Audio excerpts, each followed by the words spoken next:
Hello everyone, कैसे हो आप सभी लोग। आई होप आप बहुत अच्छे होंगे और अच्छे से तैयारी भी चल रही होगी। सो आज हम करने वाले हैं मंथली एमसीक्यू सीरीज का part 1 for the month of March.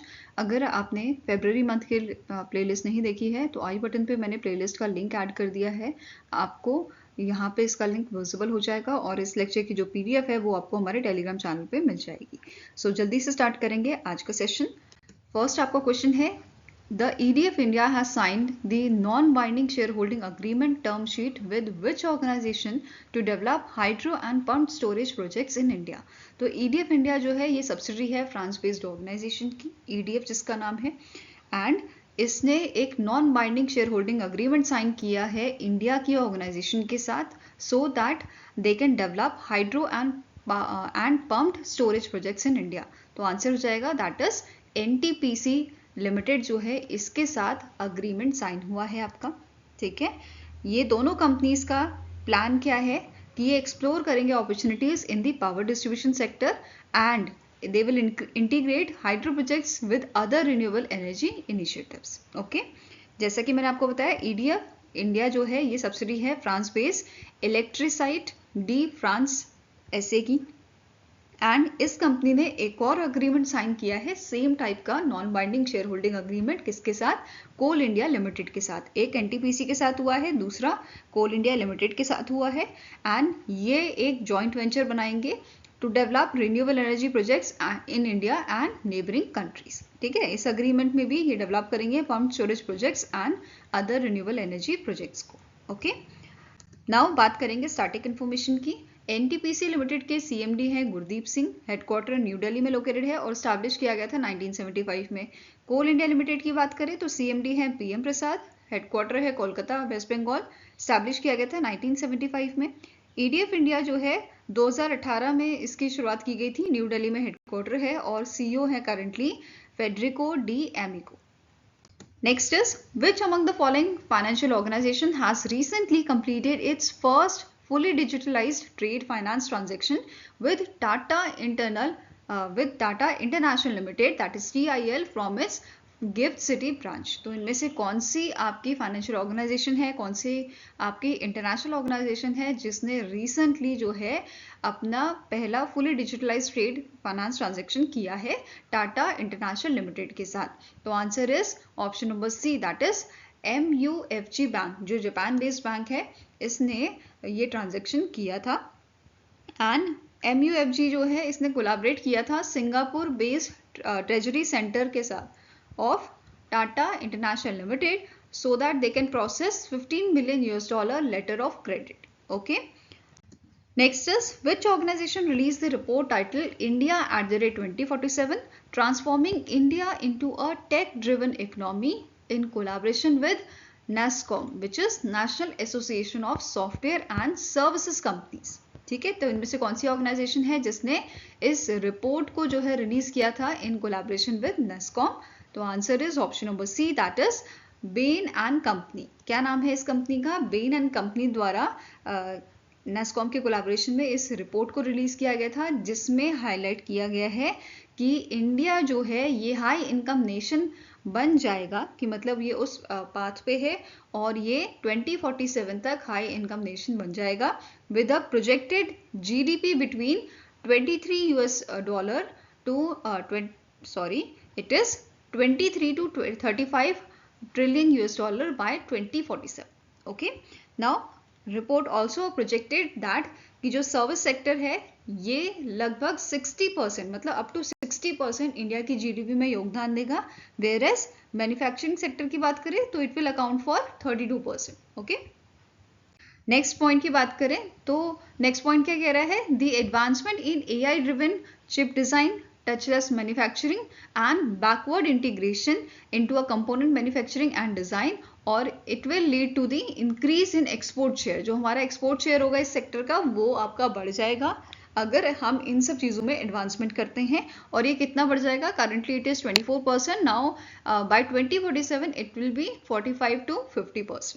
Okay, next point कह रहा है इंडिया का जो शेयर है आपका रिन्यूएबल एनर्जी में in its total energy production, ये भी आपका बढ़ जाएगा, ये भी एक्सपेक्टेड है कि ये इंक्रीज होएगा आपका 24% जो 2023 में था, एंड अराउंड 70% ये आपका बढ़ जाएगा 2047 में।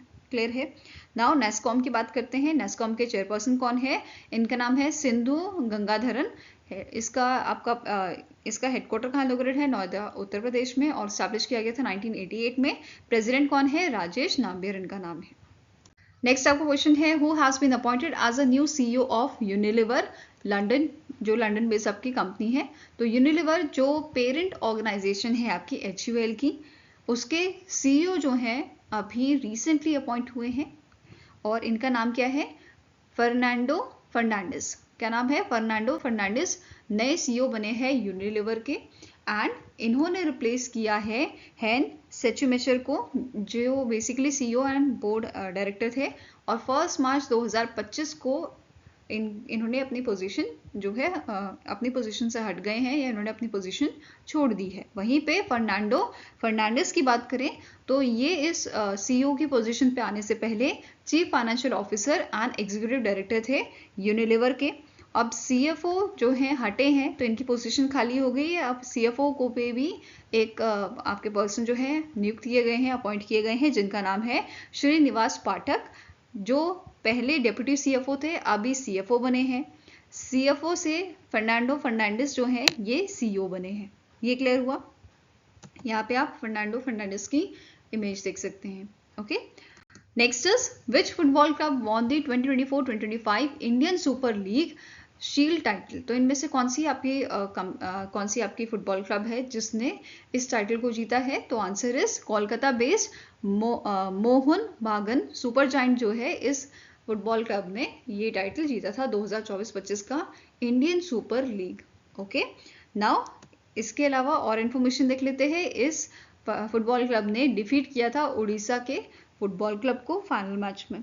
फाइन, नाउ विशाल कैथ जो हैं ये फर्स्ट गोलकीपर बने हैं जिन्होंने मतलब ऐसे गोलकीपर जिन्होंने 50 मैचेस में कोई भी गोल नहीं होने दिया है। ठीक है, नाउ इंडियन सुपर लीग की बात करें तो इसे ऑर्गेनाइज किसने किया था? Football sports development limited along with the all India football federation. तो इन दोनों ऑर्गेनाइजेशन द्वारा इसे ऑर्गेनाइज किया गया था, जिसमें आपकी टोटल 13 क्लब जो है शामिल थे। एंड वहीं पे बात करें इंडियन सुपर लीग की, तो इसकी शुरुआत कब की गई थी? तो 2013 में इसकी शुरुआत की गई थी। Next is, which country has announced the launch of a Green Transition Alliance India, that is GTAI, to strengthen its collaboration with India on sustainable energy solution? तो इनमें से कौन सी कंट्री है जिसने अनाउंसमेंट किया है launch of a green transition alliance India का?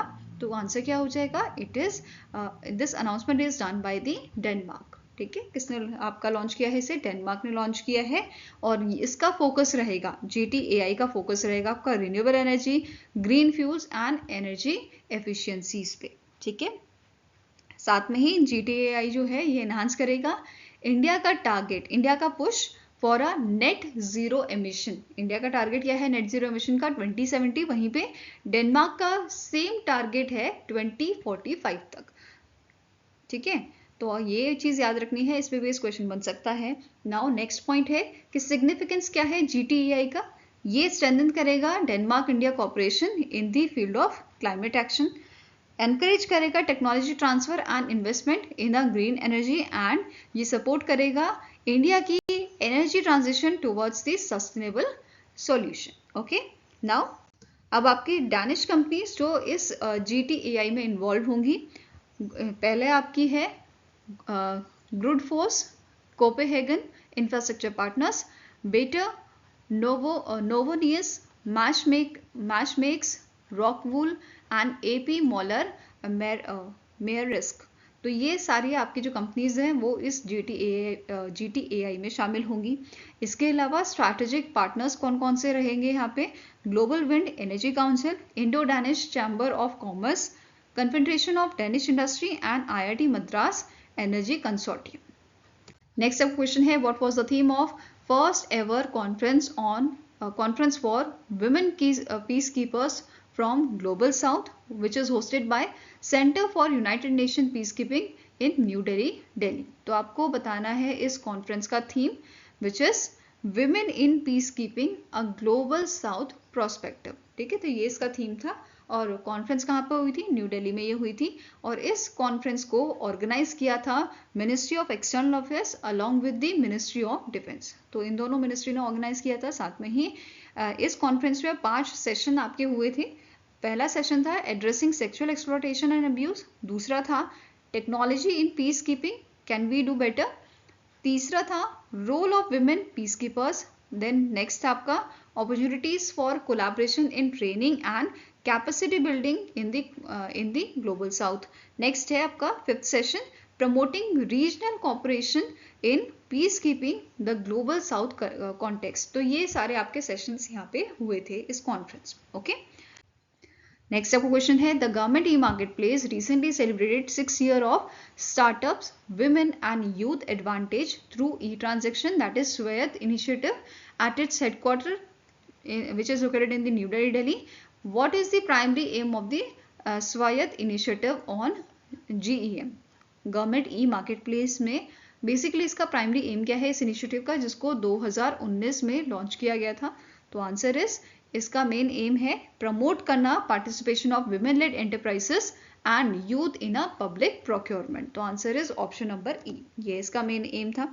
अब इस इवेंट के दौरान जो गवर्नमेंट ई मार्केट प्लेस है इन्होंने MOU साइन किया था FICCI लेडीज ऑर्गेनाइजेशन के साथ to help women entrepreneurs so that they can connect with the government buyers directly without intermediaries basically. Okay, now next is जो MOU है इसका main aim क्या था? इम्प्रूव करना प्रोडक्ट प्राइसेस को, जॉब्स क्रिएट करना एंड प्रमोट करना inclusive growth को। ठीक है, नाउ स्टार्टिंग इन्फॉर्मेशन देखें FLO की। तो इसके प्रेसिडेंट है जॉयश्री दास वर्मा, हेडक्वार्टर लोकेटेड है न्यू दिल्ली में और 1983 में से स्टैब्लिश किया गया था। नेक्स्ट आपको क्वेश्चन है which of the following option is correct with respect to PM Modi's visit to Madhya Pradesh, Bihar and Assam. तो पहला स्टेटमेंट आपका बोल रहा है PM मोदी जी ने फाउंडेशन स्टोन रखा था Bageshwar Dham medical science and research institute का इन दी छतरपुर मध्य प्रदेश, और टोटल इन्वेस्टमेंट इसकी आपकी है 200 करोड़ की। ये जो medical and science research institute है ये कैंसर ट्रीटमेंट के लिए बेसिकली फोकस करेगा, साथ में ही फ्री मेडिकल सर्विसेज भी प्रोवाइड करेगा ऐसे लोगों को जो अफोर्ड नहीं कर सकते हैं। ठीक है, नेक्स्ट स्टेटमेंट बोल रहा है PM मोदी जी ने डेडिकेट किया है doubling of Warisaliganj Nawada and Tilaiya rail section, जिसकी वैल्यू आपकी है over 526 crore along with the Ismailpur and Rafiganj road over bridge. Okay, next है PM नरेंद्र मोदी ने इनॉग्रेट किया था advantage Assam 2.0 investment and infrastructure summit 2025 in the Guwahati Assam, और ये वाला आपका था in the Bihar. Okay, next statement है both A and B and last है all A, B and C। तो इनमें से कौन सी स्टेटमेंट करेक्ट है, कौन सा ऑप्शन करेक्ट है? तो answer is option number E, that is all A, B and C are correct. ये तीनों ही स्टेटमेंट आपकी जो मेंशन की गई हैं वो करेक्ट हैं। इसके अलावा कुछ और आपके जो की पॉइंट्स हैं उनके बारे में बात करते हैं। जैसे मध्य प्रदेश में PM मोदी जी ने इनॉग्रेट किया था 2 दिन का global investor summit, Bhopal Madhya Pradesh में आपका हुआ था, एंड क्लोजिंग सेरेमनी यहाँ पे एड्रेस की गई थी by the union minister Amit Shah, और इस समिट में मध्य प्रदेश ने साइन किए थे MOU 30.77 लाख करोड़ के। ओके, इसके अलावा बात करेंगे बिहार की। तो PM मोदी जी ने बहुत सारे जो प्रोजेक्ट्स थे उनको इनॉग्रेट किया था, जिसमें सेंटर ऑफ एक्सीलेंस आपका शामिल था for indigenous breeds in Motihari which is build under your राष्ट्रीय गोकुल मिशन। इसी के साथ मिल्क प्रोडक्ट प्लांट जो है वो भी इनॉग्रेट किया गया था भरूनी बिहार में, जो आने वाले टाइम में बेनिफिट करेगा ओवर 3 लाख मिल्क प्रोड्यूसर्स को। Okay, next is PM Modi ji ने इनॉग्रेट किया था 10,000th farmer producer organisation FPO which is registered under the Khagaria district of Bihar. ठीक है, जिसका मेन एम क्या है? ये बेसिकली फोकस करेगा on cultivation of maize, banana and paddy. Next बात करेंगे असम की। असम में PM मोदी जी ने अटेंड किया था झूमर बिनांदी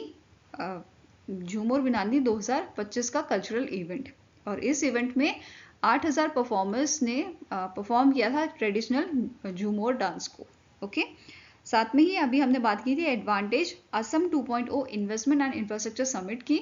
इस समिट के अंदर इस समिट के दौरान असम ने आपका 1.24 लाख करोड़ तक का, ओवर 1.24 लाख करोड़ यहाँ पे MOU साइन किए थे। मतलब इतने अमाउंट के MOUs यहाँ पे साइन किए गए थे इस इवेंट के दौरान। नेक्स्ट क्वेश्चन है, the Australian government recently launch the Australia India trade and investment accelerator fund with the investment of dash. तो ऑस्ट्रेलियन गवर्नमेंट ने आपका Australia India trade investment fund को लॉन्च किया है विद एन इन्वेस्टमेंट ऑफ, कितनी investment के लिए, $16 million. तो ये इंडिया में इतनी अमाउंट इन्वेस्ट करेंगे, ठीक है, किस चीज़ के लिए, इम्प्रूव करने के लिए, इन्हांस करने के लिए, बायलैटरल इन्वेस्टमेंट्स स्ट्रेंथन करने के लिए, दोनों कंट्रीज़ के, मतलब दोनों कंट्रीज़ के बीच में बिजनेस को बढ़ाने के लिए ये चीज़ की गई है। और मेन फोकस जो इनका रहेगा वो रहेगा कौन से सेक्टर्स में, डिफेंस में, sports, culture, space and technology, ठीक है ना। इसके अलावा यहाँ पे इन्होंने मेंशन किया है कि ऑस्ट्रेलियन गवर्नमेंट है ये एक्स्ट्रा $4 मिलियन जो है इन्वेस्ट करेगी इंडिया में इन दी मैत्री ग्रांट प्रोग्राम। कौन से प्रोग्राम में ये इन्वेस्ट करेंगे $4 मिलियन? मैत्री ग्रांट प्रोग्राम में, ठीक है ना। ऑस्ट्रेलिया की बात करें तो इसके करंट प्रेसिडेंट है एंथनी एल्बनीज, कैपिटल है कैनबेरा, करेंसी क्या है, ऑस्ट्रेलियन डॉलर।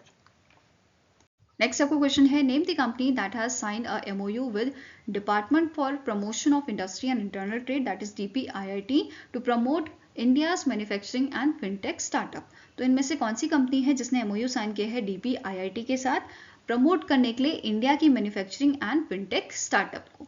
तो answer here is Paytm. Paytm के साथ इनका कोलैबोरेशन हुआ है, MOU साइन हुआ है। और MOU साइन किसने किया है, आपका DPIIT की तरफ से जो डायरेक्टर हैं DPIIT के, Sumit Kumar Jarangal and Vijay Shekhar Sharma from Paytm, okay, इनके बीच में ये अग्रीमेंट साइन हुआ था।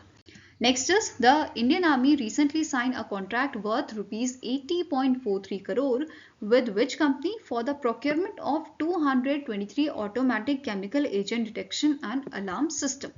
तो इनमें से कौन सी आपकी कंपनी है जिसने recently contract साइन किया है 80.43 करोड़ का किस चीज के लिए, procurement of 223 automatic chemical agent detection and alarm system के लिए। तो it is your Larsen and turbo. कौन सी कंपनी है आपकी, Larsen and turbo limited is the right answer. Now अब जो ये आपका सिस्टम है इसे डिजाइन और डेवलप किसने किया है, Gwalior based defence research and development establishment जो है DRDO की, उनके द्वारा इसे डिजाइन और डेवलप किया गया है।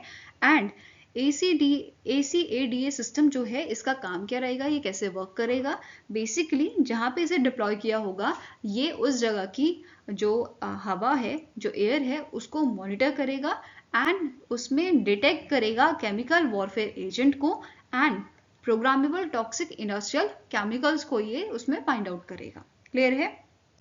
Now next is the Center for Cellular and Molecular Platform, that is CSCAMP India and Paris Santé campus of France signed an agreement to establish Indo-French Life Sciences Sister Innovation Hub.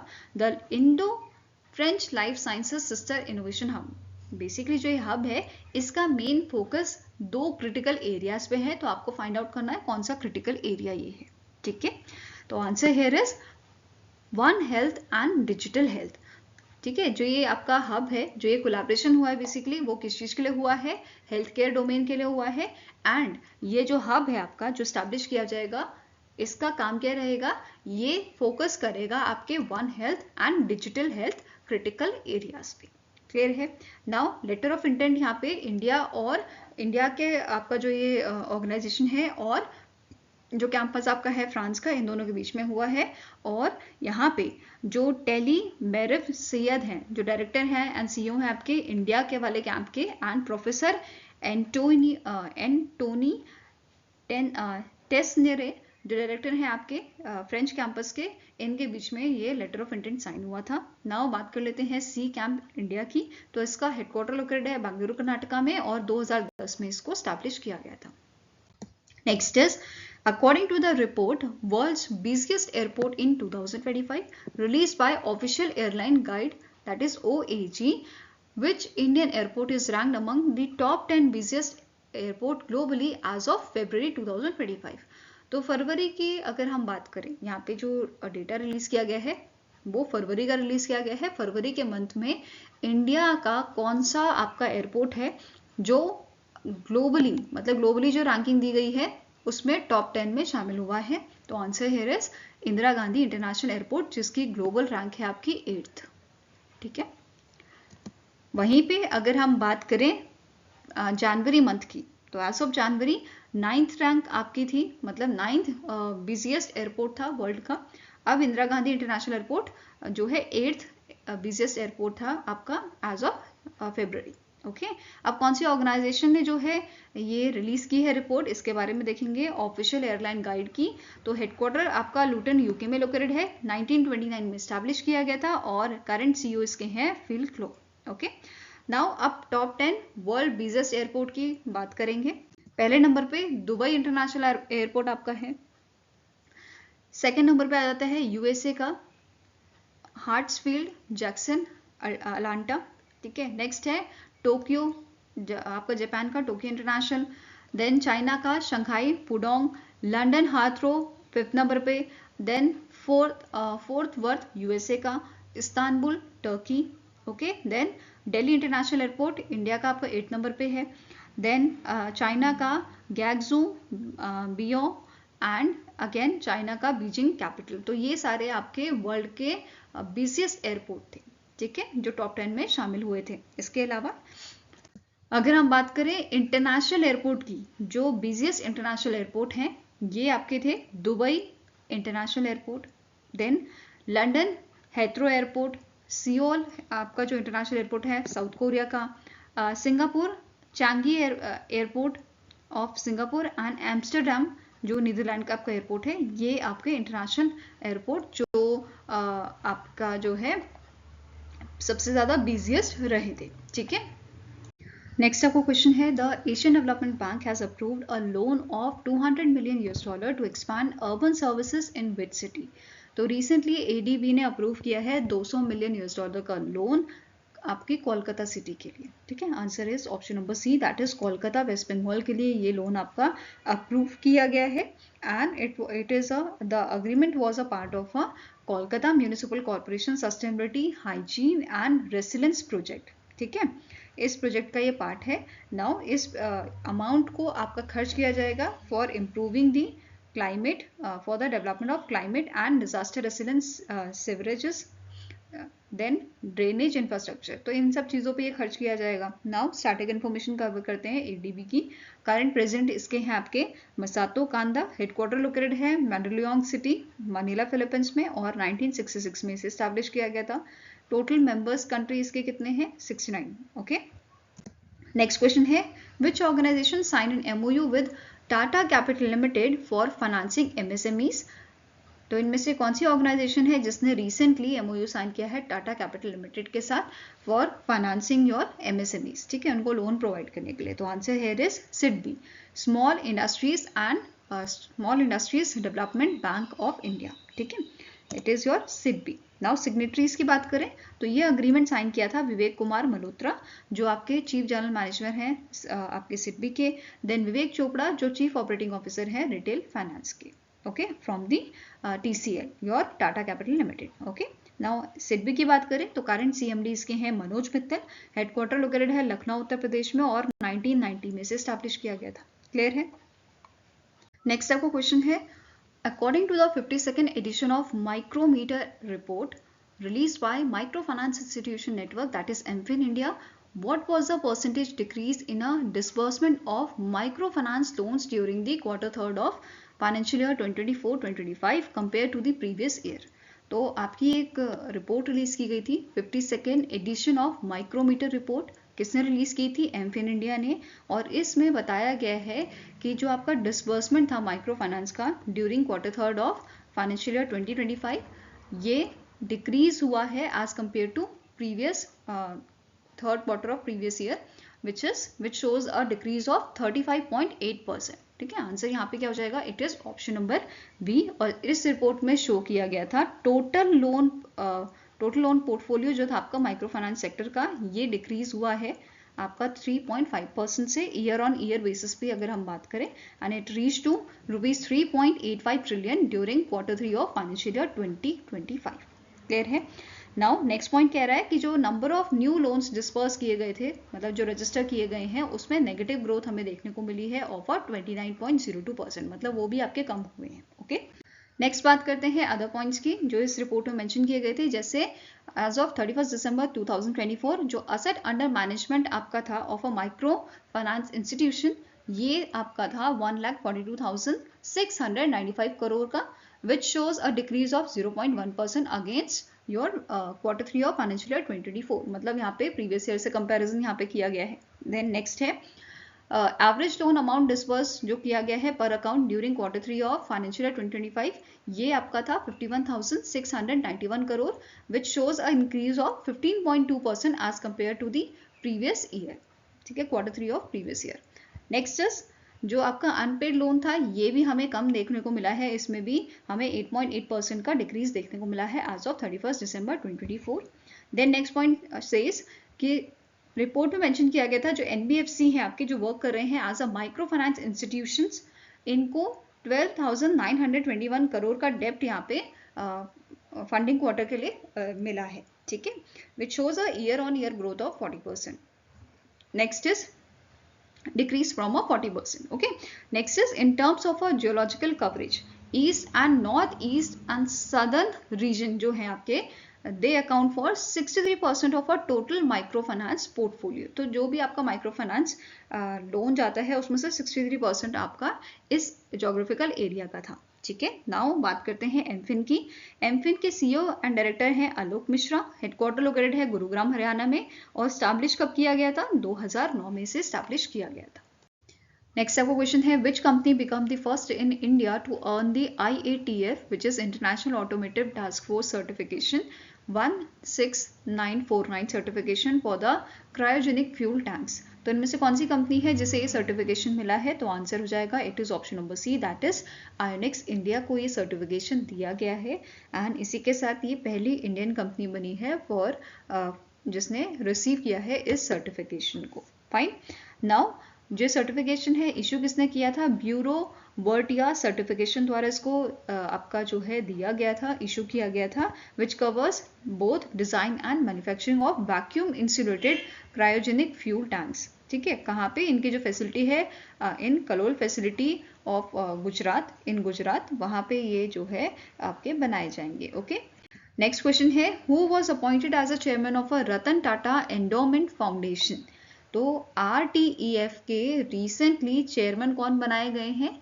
ये आपका जो रतन Tata endowment foundation है, इसकी शुरुआत की गई थी रतन टाटा जी द्वारा, उन्होंने स्टैब्लिश किया था, और अभी इसके चेयरमैन बनाए गए हैं टाटा सन्स के चेयरमैन जिनका नाम है N चंद्रशेखरन। ठीक है, answer is option number E. और रिसेंटली ये न्यूज में भी थे क्योंकि इन मंथ ऑफ February इन्हें knight commander of most excellence order of British empire that is KBE award से भी नवाजा गया था।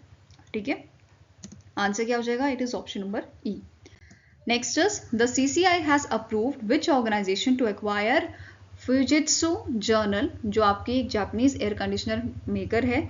ठीक है, ये आपके एयर कंडीशनर बनाती है फॉर 1.6 बिलियन US$। तो इनमें से कौन सी ऑर्गेनाइजेशन है जिसको कंपटीशन कमीशन ऑफ इंडिया ने अप्रूवल दिया है कि ये एक्वायर कर सकते हैं आपके स्टेक्स फ्यूजित्सु जर्नल में? तो answer here is it is Paloma Rahim holdings. It is your Paloma Rahim holdings company limited, जिनको ये अप्रूवल मिला है CCI से। Okay, next is the DRDO and Indian Navy conducted flight trials of a naval anti-ship missile short range, that is NASMSR at Chandipur, Odisha. This NASMSR missile will replace which missiles? तो इनमें से कौन सी missile है जिसे ये replace करेगी? तो answer आपका हो जाएगा दैट इज ये रिप्लेस करेंगी Sea Eagle मिसाइल्स को। Answer is option number C. Clear है? नेक्स्ट आपका क्वेश्चन है which company successfully launch its third moon landing mission with Athena lander. तो इनमें से कौन सी आपकी कंपनी है, कौन सी आपकी ऑर्गेनाइजेशन है जिसका थर्ड मून लैंडर मिशन जो है वो लॉन्च किया गया था इन मंथ ऑफ February, जिसमें आपका अथीना लैंडर भी था? तो answer is option number A, that is SpaceX द्वारा इसको लॉन्च किया था, बट लैंडिंग के टाइम पे जो एक्चुअल लैंडिंग पोजीशन थी वहां पे ये लैंड नहीं हुआ है, मार्च में लैंड होना था, और एग्जैक्ट पोजीशन पे ये जो है लैंड नहीं हुआ है इससे आपका 250 मीटर दूर ये लैंड हुआ है, जिसकी वजह से अभी तक इसमें मतलब कि आपका जो कनेक्शन है, मतलब जो एक्चुअल इसका काम था वो ये नहीं कर पाएगा और इसको डेड यहाँ पे डिक्लेयर किया गया है। ठीक है, अब जो ये आपका मिशन था, इट इज इंट्रूटिव मशीन मिशन, जो आपका बेसिकली किसने बनाया था, ये आपका इंट्रूटिव मशीन जो ऑर्गेनाइजेशन है उसका मिशन था, जिसमें एथेना लैंडर था आपका और Nova C class robotic lander lunar lander ये था।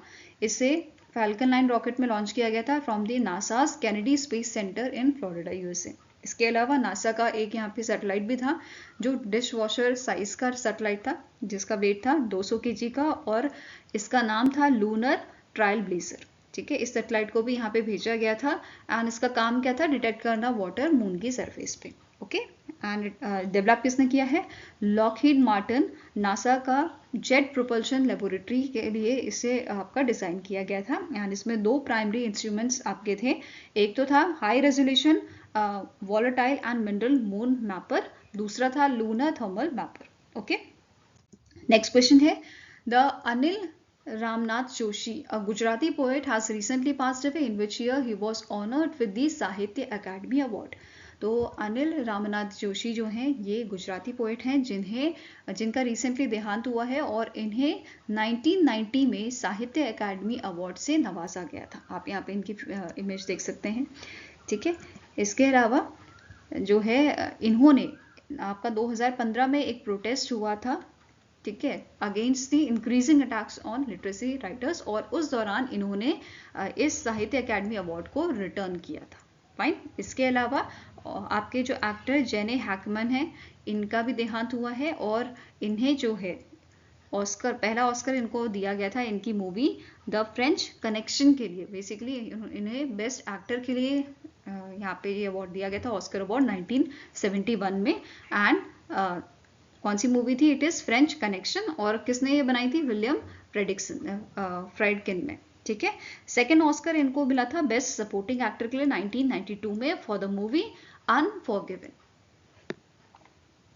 नेक्स्ट क्वेश्चन है, which ministry has launch the Aadhaar good governance portal to streamline the approval process for Aadhaar authentication request?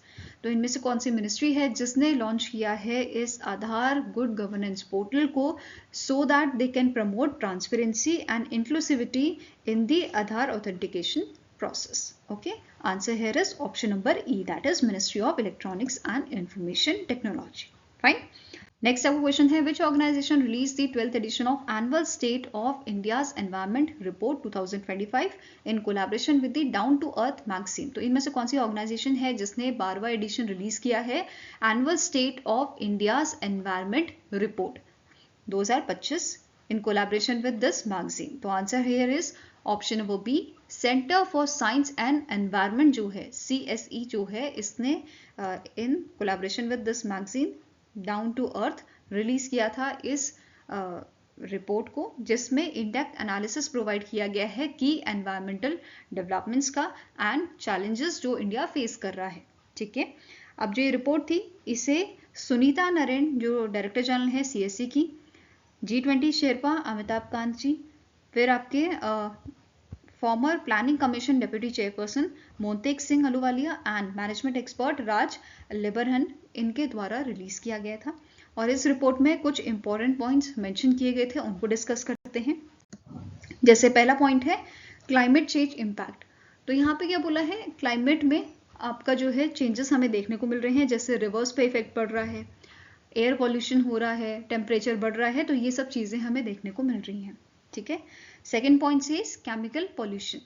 तो इसमें मेंशन किया गया है कि जो ह्यूमन एक्टिविटीज़ हैं वो आपकी मतलब जो हम काम कर रहे हैं उसकी वजह से लगभग 1,40,000 नए केमिकल जो है एनवायरनमेंट में रिलीज हो रहे हैं, जिसमें से अगर हम एनुअल बेसिस पे बात करें तो 220 बिलियन टन केमिकल्स जो हैं वो हम रिलीज कर रहे हैं एनुअली।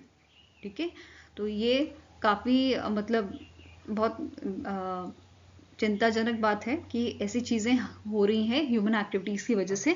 इसमें से नोट क्या करना है कि 65 kg of cancer causing substance पर सेकेंड रिलीज किए जा रहे हैं या इसमें इंक्लूड हो रहे हैं, आप कह सकते हो। ठीक है, नाउ पेस्टिसाइड्स की बात करें तो इंडिया में 2,55,000 टन पेस्टिसाइड जो है एनुअली हम यूज कर रहे हैं, जिसकी वजह से ह्यूमन हेल्थ पे बहुत ज़्यादा इफेक्ट पड़ रहा है और हमारे एनवायरनमेंट पे भी इफेक्ट पड़ रहा है। ठीक है, अब बात करें अगर हम एक्सट्रीम वेदर की इंडिया में, तो देखो इसमें क्या बोला गया है कि 255 दिन जो है वो एक्सट्रीम वेदर के हमारे पास हुए हैं 2024 में। 2024 के कंपैरिजन में यहाँ पे बात की जा रही है। ठीक है, इसकी वजह से एग्रीकल्चर डैमेज बहुत सारा हमें यहाँ पे देखने को मिला है 2024 में।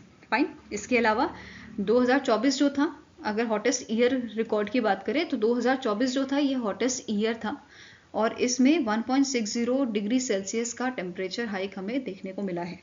ओके, नेक्स्ट क्वेश्चन है, where was the international spice conference 2025 held, during which the All India Spices Export Forum, that is AISEF, signed an MOU with which American Spice Trade Association to enhance collaboration in international spice trade। तो जो आपकी all India spices export forum है, इन्होंने एक agreement sign किया है, एक MOU sign किया है अमेरिकन स्पाइस ट्रेड एसोसिएशन के साथ, ताकि इंटरनेशनल स्पाइस ट्रेड जो है दोनों कंट्रीज के बीच में बढ़ाया जा सके। ठीक है, अब ये MOU साइन हुआ था इंटरनेशनल स्पाइस कॉन्फ्रेंस 2025 में। ये कॉन्फ्रेंस कहाँ हुई थी? ये बेंगलुरु कर्नाटका में हुई थी और ऑर्गेनाइज किसने की थी? AISEF ने इसे ऑर्गेनाइज किया था। ठीक है, ये ध्यान में रखना है। नाउ सिग्नेटरीज की बात करें तो MOU साइन हुआ है चेयरमैन ऑफ AISEF एमेन्युअल नंबूसेरल, देन दूसरी तरफ से ASTA की तरफ से पीटर सैया जो प्रेसिडेंट है ASTA के, इन्होंने अग्रीमेंट साइन किया था। Fine, now other information cover करते हैं। जैसे ये जो इवेंट था आपका, ये लीला भारतीय सिटी बेंगलुरु कर्नाटका में हुआ था। इस कॉन्फ्रेंस का थीम था building trust beyond borders, transparency sustainability conference. Guest of honour यहाँ पे थे अभिनव बिंद्रा, देन जीन माने जो CEO हैं माने ग्रुप ऑफ कंपनीज के, इनको लाइफ टाइम अचीवमेंट अवार्ड दिया गया था इनके कंट्रीब्यूशन के लिए to the global spice industry. Fine, इसके अलावा नोट करना है, अगर हम बात करें फाइनेंशियल ईयर 2024 की, तो इस दौरान जो इंडिया का स्पाइस एक्सपोर्ट है ये आपका 4.46 बिलियन US डॉलर रहा था। एंड इस दौरान हमने ग्रोथ देखिए, ईयर ऑन ईयर बेसिस पे जो ग्रोथ होती है वो 7.91% की हमने देखी थी from April to January financial year 2025। Clear है? नाउ नेक्स्ट बात करें स्टार्टिंग इन्फॉर्मेशन की, तो all India spice export forum के आपके हेडक्वार्टर कहाँ लोकेटेड है? केरला में, एर्नाकुलम केरला, और इसे 1987 में स्टैब्लिश किया गया था। फाइन, नेक्स्ट क्वेश्चन है, India has extended $1 million for a grant for a food fortified project in which country? तो रिसेंटली इंडिया ने एक्सटेंड किया है $1 मिलियन का ग्रांट, किसके लिए? फूड फोर्टिफिकेशन प्रोजेक्ट के लिए इन लाओस। ठीक है, लाओस के लिए एक्सटेंशन किया गया है $1 मिलियन का। ठीक है, अब जो ये आपका ग्रांट है ये सपोर्ट करेगा to which project? Strengthening large scale food fortification, the case of investing in rice fortification. And ये आपका कौन सी एजेंसी इसको इम्प्लीमेंट करती है इस प्रोजेक्ट को? तो it is implemented by the world food programme. Okay, next is the RBI has impose monetary penalty on which cooperative bank और banks for violating RBI norms in February 2025। तो in month of February RBI ने जो है penalty impose की थी cooperative banks पे, जिनमें से आपके पहला बैंक है बॉम्बे मर्चेंटाइल कॉर्पोरेटिव बैंक, दूसरा है बिजनेस कोऑपरेटिव बैंक, तीसरा है लासलगांव मर्चेंट कोऑपरेटिव बैंक। तो इन तीनों पे ही मॉनेटरी पेनल्टी जो है वो लगाई गई है। बिजनेस कोऑपरेटिव बैंक में 1 लाख की, ठीक है, ये पेनल्टी है। लासलगांव मर्चेंट कोऑपरेटिव बैंक में भी 1 लाख की है, वेयरएस जो आपका बॉम्बे मर्चेंटाइल कॉर्पोरेटिव बैंक है इस पे 33.30 लाख की पेनल्टी इंपोज की गई है बाय दी RBI। क्लियर है? नेक्स्ट क्वेश्चन है, which bank launch the merchant loyalty और cashback programme to boost central bank digital currency, that is CBDC। तो CBDC को बूस्ट करने के लिए इनमें से कौन सा बैंक है जिसने मर्चेंट लॉयल्टी या कैशबैक प्रोग्राम लॉन्च किया है? तो आंसर यहाँ पे आपका है it is bank of Baroda. किसने लॉन्च किया है? बैंक ऑफ बड़ौदा ने, और पायलट बेसिस पे ये प्रोग्राम आपका लॉन्च किया गया है। क्लियर है? नाउ स्टार्टिंग इन्फॉर्मेशन कवर करते हैं बैंक ऑफ बड़ौदा की। इसके एमडी एंड सीईओ हैं आपके हैं देवदत्ता चंद। हेडक्वार्टर लोकेटेड है वडोदरा गुजरात में, और स्टैब्लिश इसे किया गया था 1908 में। नेक्स्ट क्वेश्चन है India and which country renewed their bilateral swap agreement worth $75 billion to enhance financial stability and economic cooperation. तो इनमें से कौन सी कंट्री है जिसने इंडिया के साथ मिलकर इस अग्रीमेंट को साइन किया है? तो answer is option number A, that is Japan ने इंडिया के साथ मिलकर इस अग्रीमेंट को साइन किया है and they renewed their second amendment and restatement agreement of a bilateral swap agreement. ठीक है, नाउ ये अग्रीमेंट इंडिया की तरफ से साइन किया था आरबीआई ने, और जापान की तरफ से इसे साइन किया गया था by the bank of Japan. Okay, now बात करेंगे नेशनल एंड इंटरनेशनल डेज की। पहला है इंटरनेशनल एस्पर्जर्स डे। इसको ऑब्जर्व किया जाता है 18 फरवरी को, एंड इसका मेन एम क्या है? To raise awareness about the importance of Asperger syndrome for individuals and for the community. Okay, next आता है नेशनल प्रोटीन डे। इसे ऑब्जर्व करते हैं 27 फरवरी को। कौन सा एडिशन था? 2025 में इसका आपका 6th एडिशन ऑब्जर्व किया गया है। इसका भी एम क्या है? To raise awareness about the vital role protein place in a maintaining the health diet. तो प्रोटीन के रिलेटेड अवेयरनेस फैलाने के लिए इसको आपका लॉन्च किया गया था। इसको आपका सेलिब्रेट किया जाता है, मनाते हैं इसको हम। Okay, next is world NGO day. 27 फरवरी को ये मनाया जाता है, और इस बार हमने इसका 12th एडिशन ऑब्जर्व किया था। थीम क्या है? Empowering grass root movements for sustainable future. Next is rare disease day. इसको लास्ट फरवरी का जो लास्ट डे होता है उस दिन ऑब्जर्व करते हैं, चाहे वो 28 हो या 29th डे आपका हो। ठीक है, इसका एम है to raise awareness for the people who are impacted with the rare diseases. ठीक है, थीम क्या था? More than you can imagine, an anthology of a rare experience. Fine, I hope guys आपको वीडियो पसंद आया हो। पसंद आए तो लाइक एंड शेयर जरूर कीजिएगा, और हमारे साथ जुड़ने के लिए हमारे चैनल को सब्सक्राइब कीजिएगा। अगर आपके कुछ सजेशन है तो आप हमें मेल कर सकते हैं, या फिर आप हमें कमेंट सेक्शन में लिख सकते हैं। सो मिलेंगे इसे ही नेक्स्ट वीडियो के साथ। Till then take care, have a nice day and all the best for your preparations.